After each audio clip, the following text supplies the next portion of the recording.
Olá, ouvintes, eu espero que vocês estejam bem e sejam bem-vindos para assistir o nosso vídeo de Sociologia e Educação. Eu sou Edson. Eu sou a Fábia.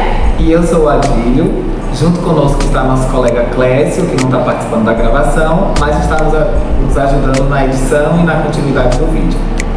E hoje nós vamos conversar sobre um tema que ele é fundamental, vamos falar a respeito da deficiência como uma questão social e o impacto do capacitismo nas relações sociais e como a escola pode contribuir para uma educação inclusiva. Isso aí, porque esse não é um assunto apenas relacionado a conceitos médicos. Ele envolve cultura, educação, convivência e principalmente o modo como a sociedade enxerga essas pessoas com deficiência e sobre o papel da escola nesse processo. Afinal, é na sala de aula onde esse processo acontece e a inclusão começa ou deixa de acontecer. Se formos ao dicionário, vocês sabiam que lá ele define a deficiência como algo falho ou incompleto? Eu fiquei passada, achei isso horrível, gente. Mas será que é isso mesmo? Essa visão mostra como a sociedade ainda associa a deficiência à ideia de falta e não de diferença, como na verdade é. Porque aí, segundo as autoras Fernandes e Denário, em 2017, elas vão falar que a deficiência não se deve ser vista como uma limitação pessoal, e sim com a questão social, porque parte das barreiras criadas pela sociedade e não da condição à pessoa em si.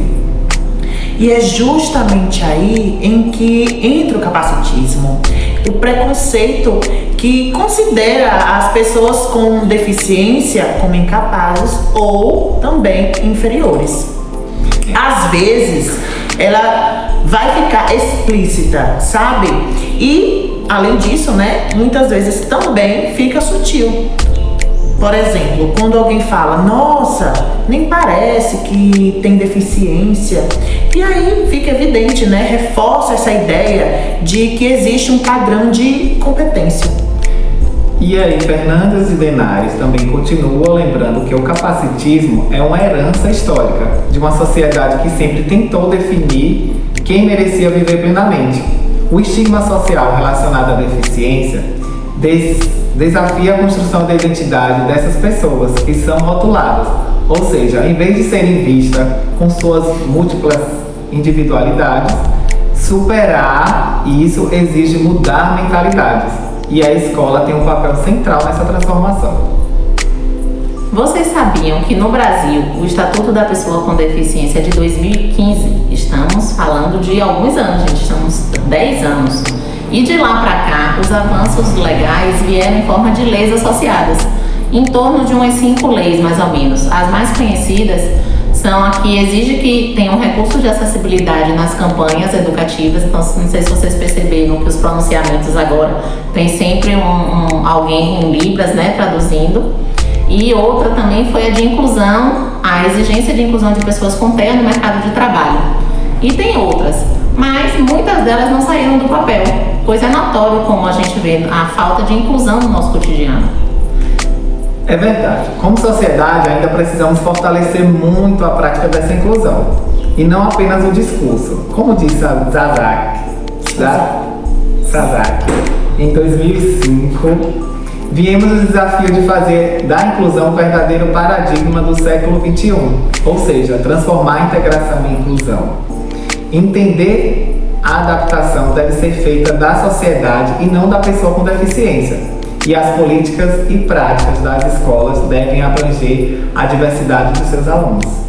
Justamente, e isso vem do capacitismo, que ele vai aparecer de várias formas, sejam elas, por exemplo, nas piadinhas de mau gosto, até aquelas mais sutis, nas expressões faciais, deixando evidente, mas também nas oportunidades que são negadas, tendo elas graves consequências, tanto para a pessoa em si, mas também para com a sua socialização.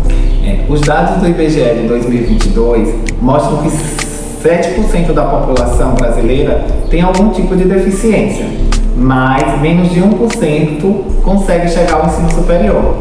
Um exemplo é o nosso colega Clécio, que passou anos afastado da escola, e não pôde se sentir incluído, no caso, e ainda sofria bullying.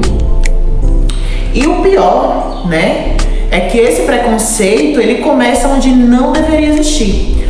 Por exemplo, dentro da escola, como vimos a questão do nosso colega Clécio, né, quando também professores, colegas ou até mesmo os próprios familiares, né, tratam a pessoa com deficiência com piedade, com desconfiança, mas também reforça a exclusão e o pensamento de inferioridade deles. E no mercado de trabalho a situação não muda muito não.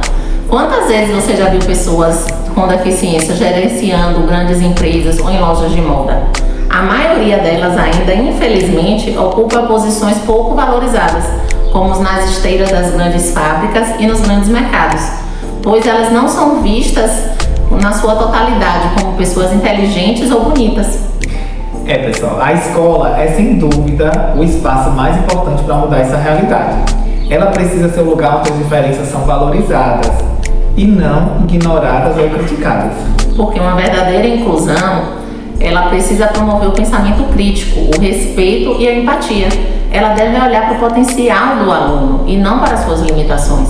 Deve propiciar adaptações pedagógicas e físicas que facilitam o aprendizado, não só das pessoas com deficiência, mas de todos.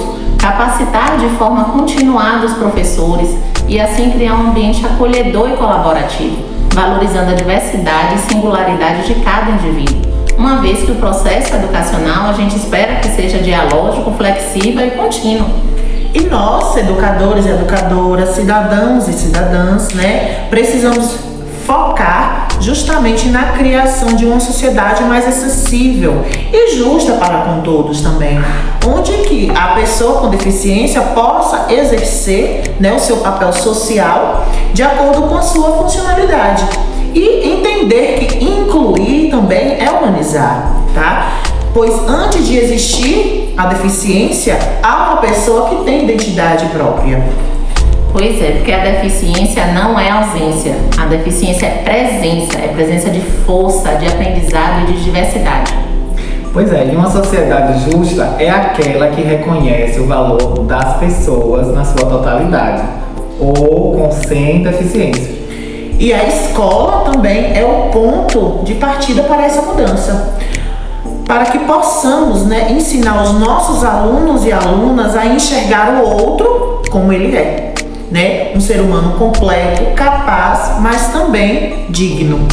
Então, nos despedimos. Este foi um vídeo de uma produção de grupo, o nosso grupo, pela disciplina de Sociologia da Educação, do curso de Educação Inclusiva pela UNEB, e foi roteirizado, né, tendo como base, né, as autoras Fernandes e Denari, de 2005, Sasaki, também, Adriana Dias, mas também dados do IBGE de 2022. Então, muito obrigado pela atenção, pela escuta sensível e até o próximo vídeo. Tchau!